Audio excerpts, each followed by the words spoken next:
Hello guys, you say one minute, okay? You see 30 Chinese soldiers. Don't miss opportunity. You need to pressure and you go fast, okay?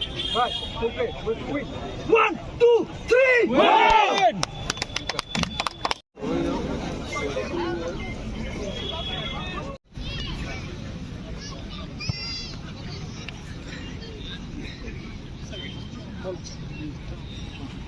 খেলা যদি draw থাকে direct extra time ঠিক আছে এতে 5 minute 10 minute late হয়ে গেছে 5 minute ওইটা hot করে অন্ধকার হয়ে যায় এখানে ঠিক আছে তো 30 খেলা যদি খেলা ড্র থাকে fix on the penalty match ট্রাইব্রেকারে আমরা যাব ঠিক আছে এক্সট্রা টাইম নাই ভাই সবাই এখানে টুর্নামেন্ট ছাড়ানোর একটাই উদ্দেশ্য যাতে টুর্নামেন্টটা সুন্দর হোক অ্যান্টি ড্রাগসের লেগা যারা নেশাটাকে বিরোধীর লেগে খেলা আছে ঠিক আছে এখানে মাইট মিটে কিছু নাই ভাই সবাই কষ্ট করে আমরাও আইছি দূরের থেকে ঠিক আছে আমার বাড়ি কেন না আমরা বাড়ি আগরতলা তোরাও আমরা হেল্প কর তুমি আমার হেল্প করো আমরা যা চোখে দেখুন তাই দেবো ভাই এখানে কেউ আমরা আপন না কেউ আমার পর না আমি চাই না হেরে হারাইতাম আমি চাই না আবার হেরে জিতাইতাম আমরা যা দেখুন তাই ঠিক আছে কমিটি কথা ঠিক আছে দাদা অলরেডি আপনি তো জানেন না না না বাংলা পাইছে না আচ্ছা তো আমি কইলার সামনে আমার